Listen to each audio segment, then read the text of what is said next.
we should talk about Trump getting flipped off by that heckler yesterday, especially as that heckler yesterday is, we'll say, having job troubles, but also maybe it was actually a good monetary decision. Because yesterday, Trump was touring a Ford plant in Michigan, and in a viral video, you can vaguely hear an employee off camera call him a pedophile protector.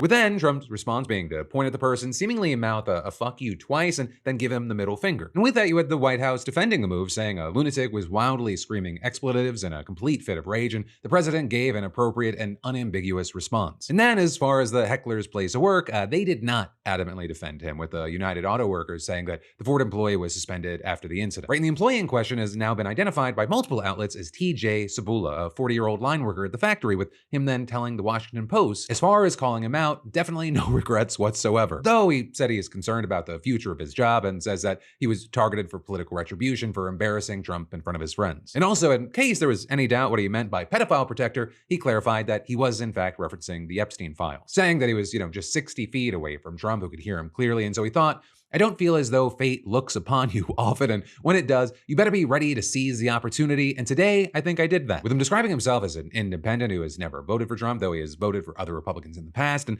then, as far as Ford's response, you had a spokesperson saying, one of our core values is respect, and we don't condone anyone saying anything inappropriate like that within our facilities. When that happens, we have a process to deal with it, but we don't get into specific personnel matters. And you had the company's executive chairman, Bill Ford, also trying to downplay the interaction as just a brief 6-second moment out of an otherwise very successful tour. Really, if you look online, no one's talking about any other part of the tour. It's pretty much all about this. Trump's supporters kind of loving this from him, though also a lot of others thinking this is low, even for Trump. It's not presidential, though what does that even mean anymore? But you also had a lot of people defending the employee, not only for calling Trump out, but saying, he didn't shout expletives, that the only obscene part of the whole interaction was Trump giving a fuck you gesture. The UAW union also releasing a statement saying they stand with him and his freedom of speech, right, adding that they will ensure that his rights as a union member are protected, and saying that workers should never be subjected to vulgar language or behavior by anyone, including the President of the United States. And so with all this, right, one of the ways we've seen people rallying around this employee is that people have made GoFundMes to support him amid his suspension, right? And some have actually already raised hundreds of thousands of dollars in donations, which really makes you think, wow, calling the president a pedophile protector for,